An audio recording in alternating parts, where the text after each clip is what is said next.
इस वक्त देश में आयुर्वेद और एलोपैथिक दवाओं में से कौन सा बेहतर है, इस बात को लेकर डिबेट चल रही है।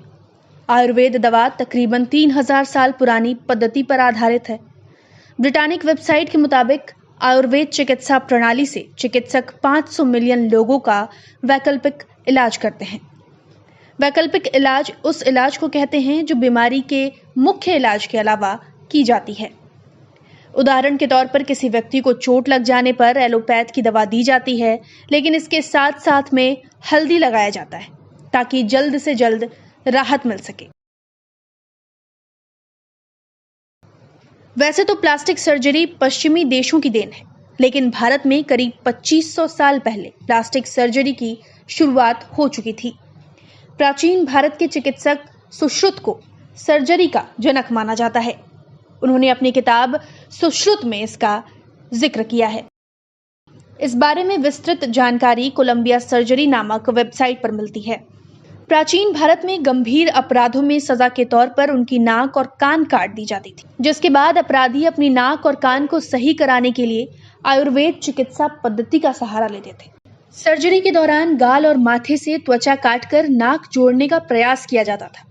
सर्जरी खत्म होने के बाद संक्रमण को रोकने के लिए आयुर्वेदिक दवाएं दी जाती थी। इसके अलावा रुई में औषधियां लपेटकर नाक को ढक दिया जाता था। प्रचलित कथाओं के मुताबिक सुश्रुत नाक को वापस जोड़ने की सर्जरी सफलतापूर्वक करते थे। सुश्रुत संहिता में 300 तरह की सर्जरी की प्रक्रियाओं के बारे में लिखा है। इसमें ब्लैडर स्टोन, हर्निया से लेकर सर्जरी के द्वारा प्रसव करवाने के बारे में भी दिया है। आयुर्वेद चिकित्सा अपने आप में एक संपूर्ण चिकित्सा है। यहाँ तक कि प्लास्टिक सर्जरी भी आयुर्वेद के द्वारा संभव है। 8वीं शताब्दी में सुश्रुत संहिता का अरबी अनुवाद किया गया, जिसके बाद यह धीरे धीरे पश्चिमी देशों तक पहुंचा। 14वीं और 15वीं शताब्दी में सुश्रुत संहिता की जानकारी इटली को हुई। साल 1793 में 2 अंग्रेज सर्जनों ने भारत में नाक की सर्जरी की आयुर्वेदिक विधि देखी। इसके अगले साल लंदन की जेंटलमैन मैगजीन ने आयुर्वेदिक सर्जरी के बारे में विस्तार से छापा।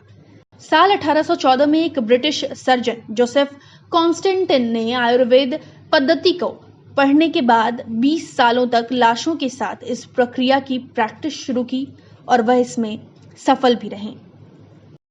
Association of plastic surgeons of India की मुहर पर सुश्रुत की तस्वीर बनी होती है। दुनिया भर में नाक की सर्जरी सुश्रुत के तरीके का ही संशोधित रूप है, जिसे इंडियन मेथड भी कहा जाता है।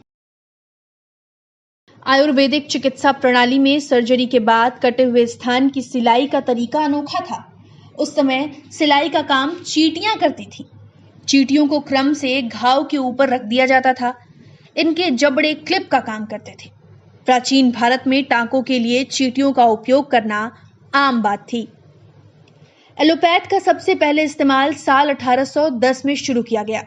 जर्मन डॉक्टर सैमुअल हेनीमैन ने ही एलोपैथ का नाम सुझाया था। शुरुआत में एलोपैथ को विरोध का सामना करना पड़ा, लेकिन जल्द इसने मुख्य चिकित्सा प्रणाली की जगह ले ली। एलोपैथ के तहत डॉक्टर, नर्स, फार्मासिस्ट या दूसरे हेल्थ केयर प्रोफेशनल डिग्री और लाइसेंस लेकर प्रैक्टिस करते हैं।